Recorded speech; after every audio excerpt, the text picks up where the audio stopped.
대만 위기가 터지면 한국 투자자는 뭘 봐야 할까요? 전쟁 가능성 하나만 보는 순간 시장이 먼저 움직이는 환율, 반도체, 방산, 해운 신호를 놓칠 수 있습니다. 그래서 저는 첫 화면을 코스피가 아니라 원화와 외국인 수급으로 엽니다. 오늘 영상의 핵심은 단순합니다. 대만 뉴스가 나오면 겁부터 낼 게 아니라 한국 시장이 어떤 순서로 가격을 매기는지 먼저 봐야 한다는 겁니다. 이 순서를 알면 같은 뉴스도 공포가 아니라 체크리스트로 바뀝니다. 저는 대만 리스크를 전쟁 예언으로 보지 않습니다. 반복되는 압박이 시장의 습관을 바꾸는 과정으로 봅니다. 그래서 뉴스 제목보다 반응 순서가 중요합니다.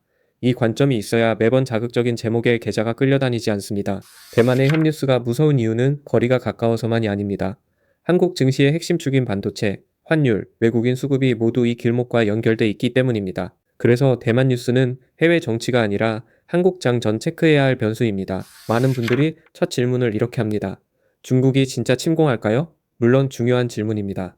그런데 투자자 입장에서는 조금 다르게 물어야 합니다. 이 질문을 바꿔야 뉴스 소비가 아니라 시장 해석으로 넘어갈 수 있습니다. 시장이 먼저 가격에 반영하는 건 실제 침공보다 가능성의 변화입니다. 위험이 10에서 15로 올라가는 순간에도 환율과 수급은 먼저 흔들릴 수 있습니다.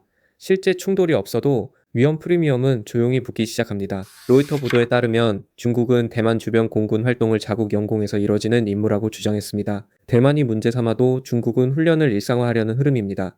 저는 이 표현 자체보다 이런 주장이 반복되는 빈도를 더 중요하게 봅니다. 이 대목에서 저는 단기 이벤트보다 반복성을 봅니다.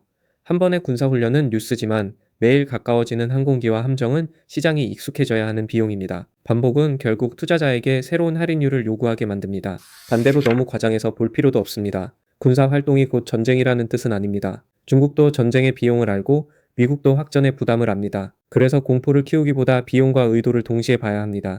그래서 핵심은 양쪽 모두 전쟁을 원하느냐가 아닙니다. 전쟁을 원하지 않아도 압박 수위가 올라가면 시장은 보험료를 더 요구한다는 점입니다.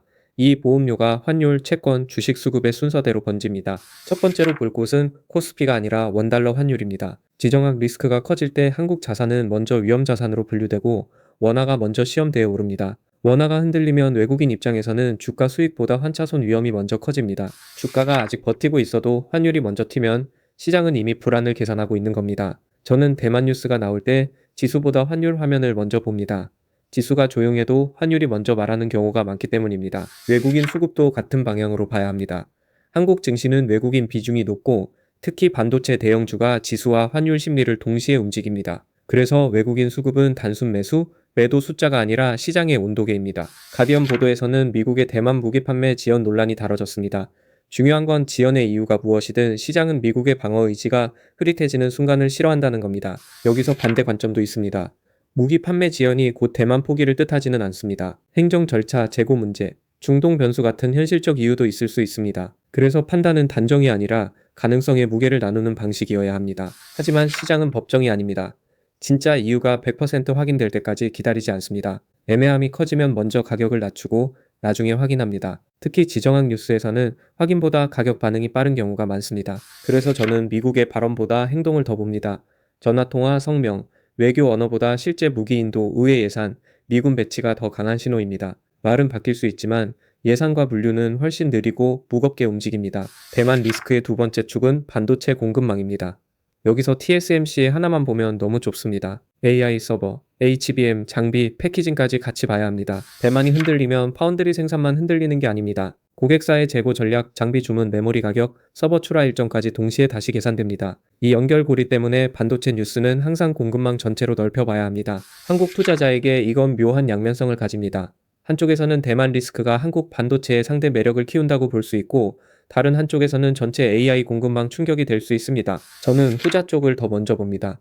특정 기업의 반사익보다 글로벌 공급망이 멈칫할 때 생기는 위험 회피가 더 빠르게 나타나는 경우가 많기 때문입니다. 단기 수혜보다 먼저 나타나는 건 대개 위험 회피와 밸류에이션 압박입니다. 특히 AI 서버는 한 나라 제품 하나로 끝나는 산업이 아닙니다. 칩 설계, 파운드리, 메모리, 기판, 전력, 냉각, 조립이 시간표처럼 맞물려 돌아갑니다. 그래서 한 곳의 긴장이 전체 납품 일정에 도미노처럼 번질 수 있습니다. 이 시간표에서 대만이 흔들리면 시장은 누가 이기느냐보다 일정이 밀리느냐를 먼저 봅니다. 매출 인식이 늦어질지, 비용이 늘어날지, 주문이 앞당겨질지를 보는 겁니다. 그래서 필라델피아 반도체 지수는 좋은 관찰 도구입니다. 한국장이 열리기 전 미국 반도체주가 어떤 식으로 반응했는지 보면 다음날 분위기를 가늠할 수 있습니다. 특히 야간 미국장 반응은 한국 투자자에게 미리 보는 예고편 역할을 합니다. 다만 지수 하나로 결론 내리면 안 됩니다. 반도체 안에서도 설계, 장비, 메모리, 파운드리는 이해관계가 다릅니다. 같은 뉴스에도 주가 방향이 갈릴 수 있습니다. 그래서 같은 반도체라도 무엇이 빠지고 무엇이 버티는지를 나눠봐야 합니다. 세 번째는 방산입니다. 대만 리스크가 커지면 방산주는 자연스럽게 관심을 받습니다. 하지만 여기서 바로 특정 종목을 따라가는 건 위험합니다. 관심이 몰리는 속도가 빠른 만큼 늦게 따라가면 변동성도 같이 떠안게 됩니다. 방산은 뉴스가 빠르게 가격에 반영되는 업종입니다. 수주, 예산, 수출 허가, 납기 같은 실제 숫자가 뒤따라야 주가가 오래 버팁니다. 헤드라인보다 백로그와 예산 집행이 더 오래가는 재료입니다. 저는 방산을 볼 때 두 가지를 나눕니다. 하나는 지정학 뉴스에 따른 심리적 프리미엄이고 다른 하나는 실제 계약과 실적에 연결되는 구조입니다. 이 둘을 섞어보면 잠깐의 급등을 구조 변화로 착각하기 쉽습니다. 대만 뉴스만으로 방산 전체가 계속 오른다고 보는 건 단순합니다. 하지만 한국, 일본, 호주, 유럽까지 안보 예산을 다시 짜는 흐름이라면 얘기가 달라집니다. 저는 이때 개별 뉴스보다 여러 나라의 예산 방향이 같은지 확인합니다. 네 번째는 해운과 물류입니다. 대만 해협은 군사지도에서만 중요한 곳이 아니라 글로벌 교역과 반도체 운송의 길목이기도 합니다. 물류 비용은 기업 이익률과 물가 기대에도 영향을 줄 수 있습니다. 해운주는 전쟁이 나야만 움직이는 게 아닙니다. 보험료, 우회 항로, 운임 기대, 항만 지연 가능성만으로도 시장의 상상력이 먼저 붙을 수 있습니다. 다만 상상력으로 오른 가격은 실제 운임이 따라오지 않으면 빠르게 식습니다. 하지만 해운도 마찬가지입니다. 운임이 실제로 오르는지 물동량이 줄어드는지 비용이 늘어나는지 확인해야 합니다. 뉴스만으로 장기 추세를 단정하면 위험합니다. 그래서 운임 지표와 실제 선박 흐름을 같이 봐야 합니다. 여기까지 보면 대만 리스크는 네 갈래입니다. 원달러 환율, 외국인 수급, 반도체 공급망, 방산과 해운 심리입니다. 순서가 보이면 공포가 조금 줄어듭니다. 이 네 갈래를 순서대로 보면 뉴스의 크기와 시장 반응의 크기를 비교할 수 있습니다. 저는 특히 첫 반응을 환율과 외국인에서 찾습니다. 주식은 해석이 늦을 수 있지만 환율과 수급은 시장 참여자의 위험 회피가 더 빨리 드러나는 곳입니다. 그래서 저는 뉴스가 아니라 시장 참여자의 돈이 움직이는 방향을 먼저 확인합니다. 예를 들어 대만 뉴스가 나왔는데 원달러가 안정적이고 외국인이 코스피를 크게 팔지 않는다면 시장은 아직 제한적 이벤트로 보는 겁니다. 그 경우에는 과도한 공포보다 기존 추세가 유지되는지 보는 쪽이 합리적입니다. 반대로 뉴스 강도는 비슷한데 원달러가 급하게 오르고 외국인이 반도체 대형주를 줄이면 그때는 시장이 리스크를 한 단계 높여보고 있다고 해석할 수 있습니다. 이때는 뉴스보다 가격이 더 많은 정보를 말하고 있을 수 있습니다. 여기서 중요한 건 절대 수치보다 방향입니다. 하루 환율이 몇 원 올랐느냐보다 위험 뉴스가 나올 때마다 같은 방향으로 반복되는지가 더 중요합니다. 반복 방향이 쌓이면 시장의 기본 가정이 바뀌고 있다는 뜻일 수 있습니다. 반도체에서는 TSMC 뉴스와 한국 반도체 뉴스를 같이 봐야 합니다. 둘은 경쟁 관계이면서 동시에 같은 공급망을 공유하는 파트너 관계이기도 합니다. 그래서 대만과 한국을 승자, 패자로 나누면 절반만 보게 됩니다. 대만이 불안하면 한국이 무조건 수혜라는 말은 절반만 맞습니다. 생산 대체 기대는 생길 수 있지만 고객사가 전체 공급망 위험을 줄이면 주문 자체가 보수적으로 바뀔 수 있습니다. 그래서 저는 반도체 리스크를 볼 때 세 문장으로 정리합니다. 대체 수요가 생기는가, 공급망 일정이 밀리는가, 고객사의 재고 전략이 바뀌는가. 이 질문은 종목명이 아니라 공급망의 병목이 어디인지 찾는 도구입니다. 이 세 문장에 답이 없으면 그냥 테마로 끝날 가능성이 큽니다. 답이 보이기 시작하면 그때는 업종 안에서 차별화가 생길 수 있습니다. 특히 숫자로 확인되지 않은 기대는 영상 제목은 만들지만 실적은 만들지 못합니다. 미국의 태도도 세 단계로 봐야 합니다. 말로 지지하는 단계, 무기를 실제로 넘기는 단계, 군사 배치를 조정하는 단계입니다. 시장은 뒤로 갈수록 더 크게 반응합니다. 중국의 태도도 마찬가지입니다. 발언, 훈련, 봉쇄에 가까운 움직임은 서로 다른 단계입니다. 같은 대만 뉴스라도 단계가 다르면 시장 반응도 달라져야 합니다. 저는 이 단계를 구분해야 공포 뉴스와 실제 위험을 나눌 수 있다고 봅니다. 저는 지금 시장에서 가장 위험한 착각이 두 가지라고 봅니다. 하나는 아무 일도 없을 거라는 무시이고 다른 하나는 곧 전쟁이라는 확신입니다. 둘 다 계좌에는 도움이 되지 않습니다. 시장은 보통 그 사이의 회색지대에서 움직입니다. 투자자에게 필요한 건 확신이 아니라 시나리오입니다. 낮은 확률이지만 충격이 큰 사건은 맞히는 게 아니라 포트폴리오가 견딜 수 있는지 보는 게 먼저입니다. 그래서 저는 맞힌 사람보다 준비된 사람이 오래 살아남는다고 봅니다. 그렇다고 현금을 전부 들고 있으라는 뜻은 아닙니다. 지정학 리스크는 오래 지속될 수 있고 매번 피하면 시장의 정상적인 상승도 놓칠 수 있습니다. 그래서 회피와 참여 사이에서 내 기준을 세우는 게 더 현실적입니다. 제 기준은 이렇습니다. 대만 뉴스가 나올 때마다 내 계좌가 과하게 흔들린다면 그건 뉴스 문제가 아니라 비중과 자산 배분의 문제일 가능성이 큽니다. 시장이 문제가 아니라 내 포지션이 뉴스 하나를 견디지 못하는 구조일 수 있습니다. 특히 레버리지, 단기 테마, 한 업종 집중은 지정학 뉴스에서 약점이 드러납니다. 방향을 맞춰도 흔들림을 견디지 못하면 결국 좋은 판단이 나쁜 매매가 됩니다. 결국 투자에서는 방향보다 버틸 수 있는 구조가 먼저일 때가 많습니다. 반대로 분산이 되어 있고 현금 여력이 있으면 같은 뉴스도 다르게 보입니다. 공포가 아니라 확인해야 할 변수로 바뀝니다. 같은 사건을 다르게 받아들이게 만드는 힘이 바로 여유입니다. 그래서 이 영상의 체크리스트는 종목명이 아니라 순서입니다. 첫째 환율, 둘째 외국인 수급, 셋째 미국 반도체주, 넷째 방산과 해운의 실제 근거입니다. 이 순서를 정해두면 뉴스가 뜰 때마다 손이 먼저 움직이는 일을 줄일 수 있습니다. 환율 체크는 간단합니다. 대만 뉴스가 나온 뒤 원달러가 오르는지 그리고 그 움직임이 하루짜리인지 며칠 이어지는지 보는 겁니다. 하루 반응보다 연속성이 중요하고 야간 역의 흐름도 같이 보면 더 좋습니다. 외국인 수급은 코스피 전체보다 반도체 대형주를 함께 봐야 합니다.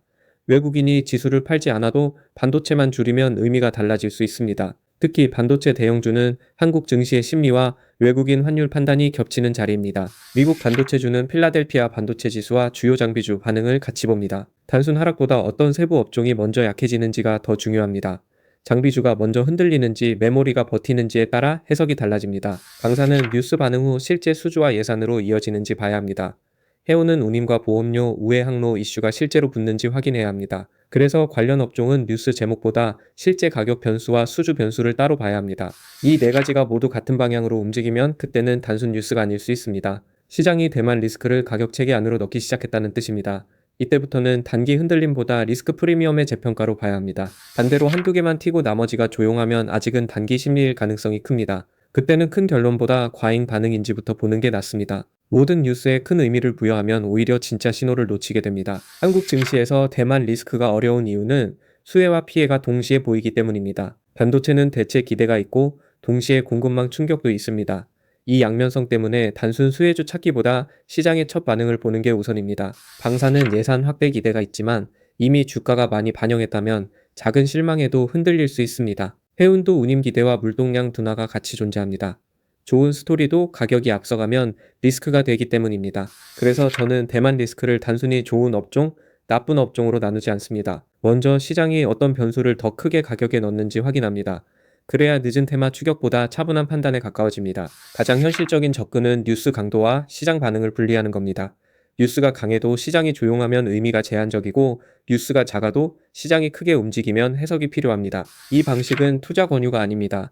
오히려 반대입니다. 감정적으로 따라가지 않기 위해 뉴스와 가격을 따로 놓고 보는 훈련입니다. 판단 기준이 있으면 뉴스가 커질수록 오히려 행동은 느려질 수 있습니다. 대만의 협은 앞으로도 반복해서 등장할 가능성이 큽니다. 한번 보고 끝나는 사건이 아니라 미중 패권과 반도체 공급망이 만나는 장기 변수에 가깝습니다. 그래서 대만 뉴스는 한 번의 이벤트가 아니라 투자 환경의 배경음처럼 남을 수 있습니다. 따라서 투자자는 매번 새로운 공포로 받아들이기보다 같은 체크리스트를 반복해서 적용해야 합니다. 반복 기준이 있어야 흔들림이 줄어듭니다. 기준이 없으면 매번 처음 겪는 위기처럼 반응하게 됩니다. 제가 오늘 가장 강조하고 싶은 건 이겁니다. 대만 리스크는 맞히는 문제가 아니라 반응 순서를 읽는 문제입니다. 환율이 먼저인지 반도체가 먼저인지 수급이 먼저인지 봐야 합니다. 물론 실제 충돌이 발생하면 모든 시나리오는 다시 써야 합니다. 그때는 일반적인 조정이 아니라 유동성, 환율, 원자재, 공급망을 동시에 봐야 하는 국면입니다. 이런 상황에서는 평소에 통하던 업종 논리도 잠시 멈춰야 합니다. 하지만 평상시에는 극단을 기본값으로 두면 안 됩니다. 극단은 준비하되 판단은 현재 가격과 실제 행동을 기준으로 해야 합니다. 이 균형이 있어야 공포도 무시도 아닌 현실적인 대응이 가능합니다. 중국의 군사 활동은 반복 신호로 보고 미국의 무기 판매와 발언은 신뢰 신호로 봅니다. 그리고 한국 시장의 답은 환율과 외국인 수급에서 먼저 찾습니다. 이 세 줄만 기억해도 뉴스 해석의 방향이 훨씬 정리됩니다. 반도체는 TSMC 대체 수혜라는 단어에 멈추지 말고 AI 공급망 전체 일정이 흔들리는지 확인해야 합니다. 그게 더 큰 그림입니다. 그래야 반사이익이라는 쉬운 단어 뒤에 숨은 위험을 놓치지 않습니다. 방산과 해운은 관심을 받을 수 있지만 뉴스 프리미엄과 실적 연결을 구분해야 합니다. 이 구분이 없으면 뒤늦게 비싼 가격만 따라갈 수 있습니다. 실제 근거가 없는 프리미엄은 생각보다 빨리 사라질 수 있습니다. 결국 핵심은 하나입니다. 대만 뉴스가 나왔을 때 한국 증시가 어디부터 반응하는지 순서를 기록하는 겁니다. 그 기록이 다음 뉴스에서 판단 기준이 됩니다. 기록이 쌓이면 공포가 아니라 나만의 시장 매뉴얼이 됩니다. 오늘 내용을 한 줄로 줄이면 이렇습니다. 전쟁 가능성보다 먼저 볼 것은 시장의 가격 반응입니다. 환율, 외국인, 반도체, 방산, 해운 순서로 차분히 확인하면 됩니다. 이 영상이 도움이 되셨다면 다음 대만 뉴스가 나올 때 바로 결론 내리지 말고 오늘의 체크리스트부터 꺼내보시면 좋겠습니다. 판단은 언제나 본인의 기준으로 하셔야 합니다.